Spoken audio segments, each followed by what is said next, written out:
What's up, guys? cedh Wyoming here with ya. We are going to be going over Ashling the Limitless in episode 1 of Deck Review. Let's get into it. So we start with the commander, Ashling the Limitless.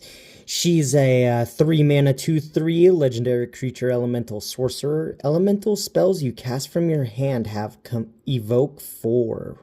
And whenever you sacrifice a non-token elemental, create a token that's a copy of it. The token gains haste until end of turn, and sacrifice it unless you pay Wooburg. Notably with Ashling, those tokens that you generate, if you somehow can create them during your opponent's turns, you keep those tokens until it becomes your next end step. But other than that, let's go ahead and get into the combos of the deck. So the main focus of this deck is comboing with Green Warden of Marusa. This card here, it has Elemental Witness stapled on top. That's all that we care about there. And this second trigger, I try and ignore mostly, just because this card with Ashling works in that you can pay 4, evoke Green Warden out, stack the trigger so that you sacrifice Green Warden of Marusa to the evoke trigger, and then use its ETB to return Green Warden of Marusa back to your hand, in addition to creating a token copy of Green Warden, which you can use to return Green Warden of Marusa if you choose to use the first trigger at returning maybe a counter spell to protect the combo. And then you proceed to have a free 5/4 with haste that you can abuse until end of turn. The ways that this deck abuses it with Green Warden is using Ashnod's Altar and Food Chain. So with Ashnod's Altar and Green Warden of Marusa, you can effectively loop any elemental in the deck. You can continue to pay 4 mana, evoke an elemental out, sacrifice it in response to the evoke trigger for 2 colorless mana, generate a token copy of that elemental, and then sacrifice that token copy for another 2 mana, giving you 4 colorless mana in order to feed into the next one. As long as you have Green Warden of Marusa, you can take advantage of that by returning it and looping it back and forth over and over and over again. Or if you have something like Heartless Summoning that can reduce the evoke cost of Green Warden, you can produce infinite colorless mana, to which you can then stop sacrificing your token copies and kill with combat damage. Food Chain is super nice in the mix in that you will always profit creature mana off of the token copy of Green Warden. Never exile the evoked Green Warden of Marusa. You always let it die, let it get you a token, exile the token to Food Chain. You end up netting 7 mana, which is 3 profit in order to continue the combo. Now that can get you infinite Green Warden of Marusa triggers, or if you have something like Elemental Bond, it can draw through the whole deck. Risen Reef and Shine Shrieker also do the same thing as a potential looper to just draw through the deck. The second way that this deck wins, outside of the Green Warden of Marusa combo, is with the Citadel Aetherflux combo, because this Aetherflux Reservoir is also a crossover combo piece into the Green Warden, because that combo generates Infinite Storm as well, allowing you to laser beam your tables. And the other 2 cards also just being generously good value engines during the game. All right. Now that we've gone over the win, let's go over the actual deck list and choices for the things we run. We are on 1, 2, 3, 4, 5, 6, 7, 8 draw engine spells. Elemental Bond and Risen Reef and Shine Striker all being being able to loop with the combo, and these two on their own generally drawing me between 2 and 4 cards. Sometimes even 10 if I have a Horde of Notions out in addition to the Shine Striker. Then we're on for our 5 general draw engine picks. We're on the good ones, being Mystic, Sylvan Library, and Rhystic, and the One Ring, all being either massive draw engines or also protecting yourself from dying to another damage combo. Pilferer is a very situational card. I ran it this month because I assumed that the Underworld Breach combo was going to be present for sure.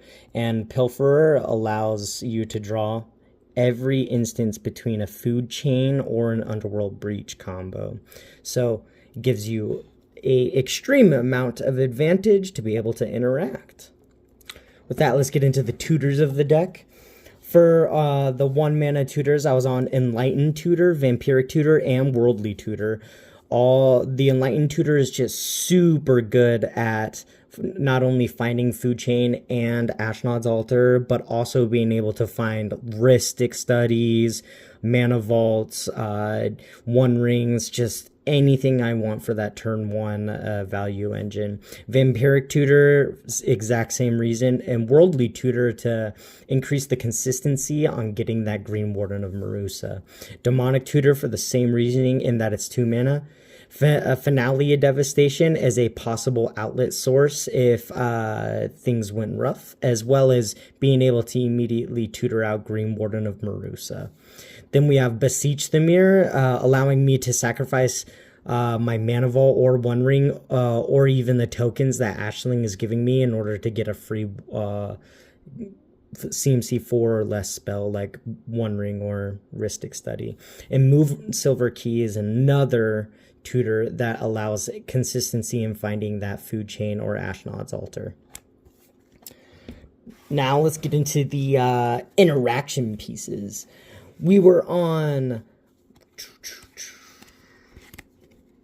1, 2, 3, 4, 5, 6, 7 total counter spells and or counter like interaction with Force of Negation, Mind Break Trap, Force of Will, Pact of Negation, Flusterstorm, Fierce Guardianship, and Sink into Stupor. Now, Sink into Stupor is the only one that I'm not a very big fan of, but I ran it today just because in those 5 colors, I want access to a land as much as I can. So being able to also have their ability to pseudo counterspell on like an opponent's Squelcher before it hits the stack, or before it hits the battlefield, or being able to like bounce an existing Rhystic Study out so that way I can execute my own combo.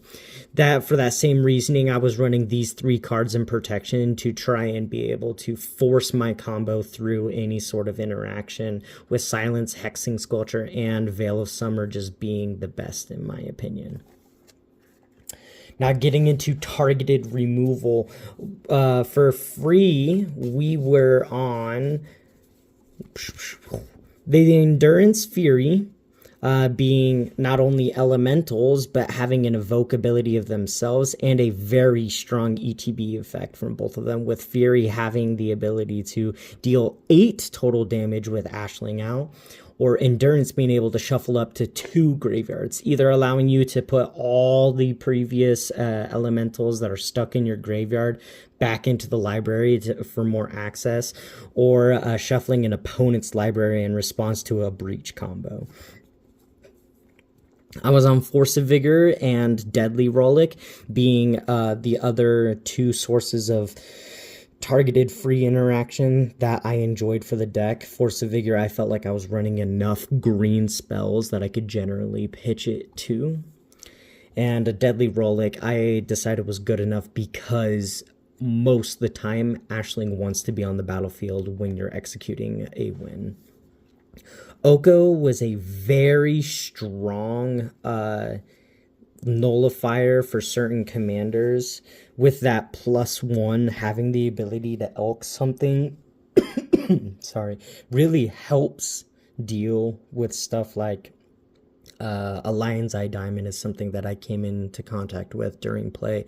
I was able to elk it and render it very difficult for that player to get rid of the elk to execute their own combo, allowing me to generate more mid-range value until I could present a win myself. With that, for additional elementals, I was running both Foundation Breaker and Titan of Industry. Foundation Breaker being 2 mana, deal with 2 nasty artifacts enchantments is stupid good in my opinion. And Titan of Industry having that much versatility off of a 4 mana doubled is because of the token that Ashling gets you is just so crazy. With being able to just gain 10 life in addition to destroying 2 artifacts or enchantments, or being able to put 2 green rhinos, it's all at the same time is just absurd value. Now, for other graveyard hate, I was running the Agatha Soul Cauldron.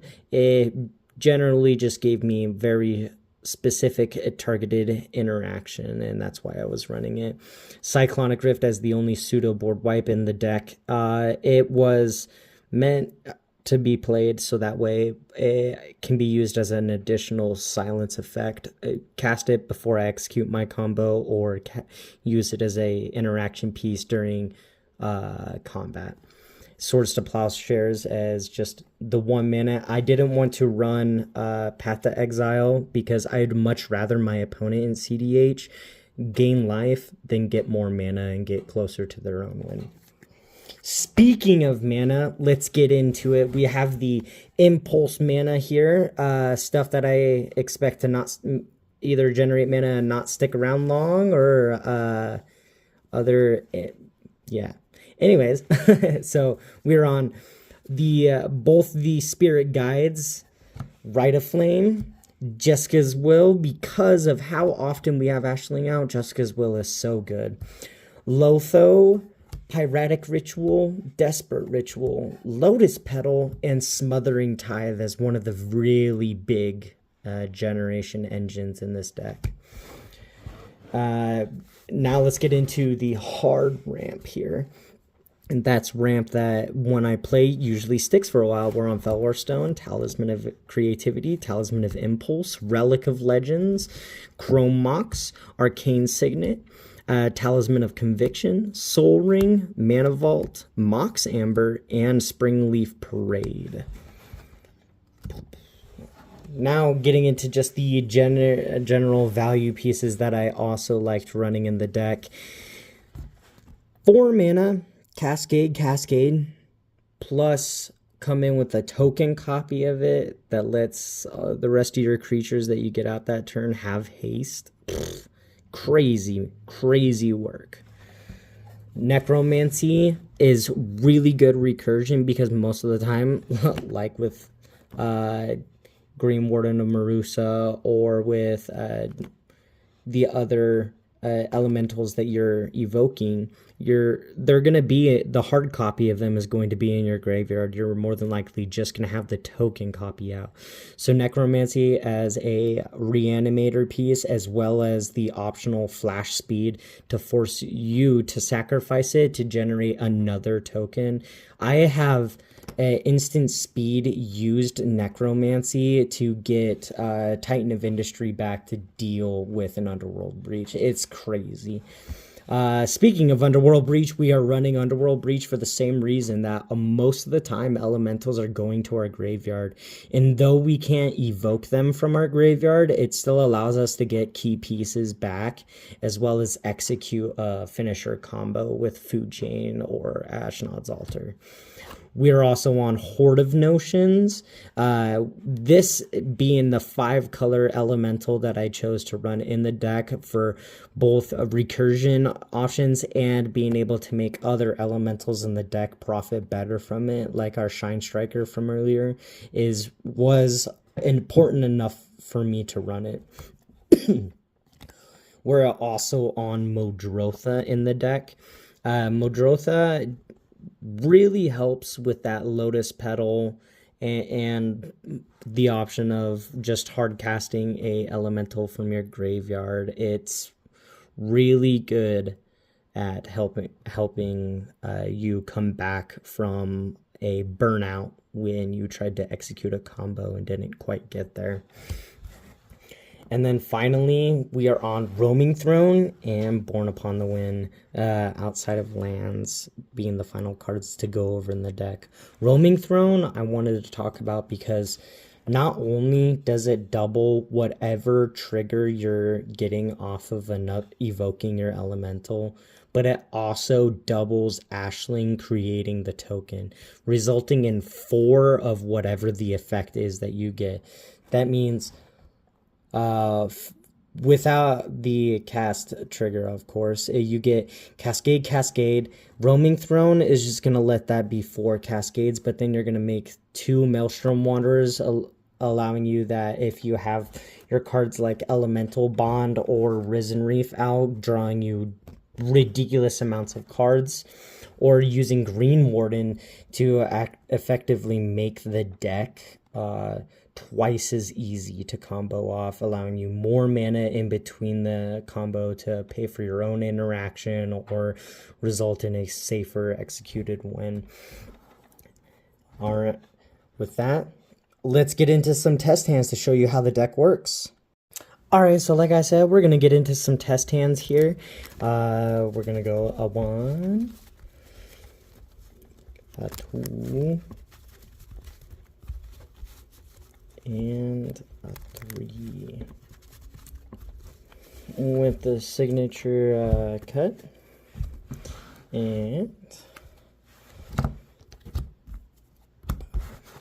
we got Born Upon the Wind, Moonsilver Key, Polluted Delta, Sylvan Library, Plains, Ancient Tomb, and Force of Will. So this looks really good. We're holding up turn 1, holding up Force of Will, and we can drop that Polluted Delta, go get our breeding pool for a turn 2 Sylvan Library or Moonsilver Key to start either getting into our combo or getting into just general advantage cards off of the Sylvan Library. We're probably taking a lot of life this game. I mean, I'd definitely keep that hand. Let's see how a second 7 does. We're going a 1, a 2, and a 3.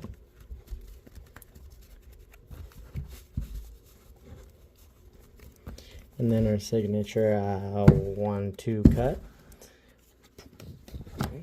6 and 7. Let's see. We got Risen Reef, Force of Will, Elemental Bond, Horde of Notions, Soul Ring, Sink It to Stupor, Underworld Breach. No lands. We're definitely pitching this hand. Let's see how the 6 goes.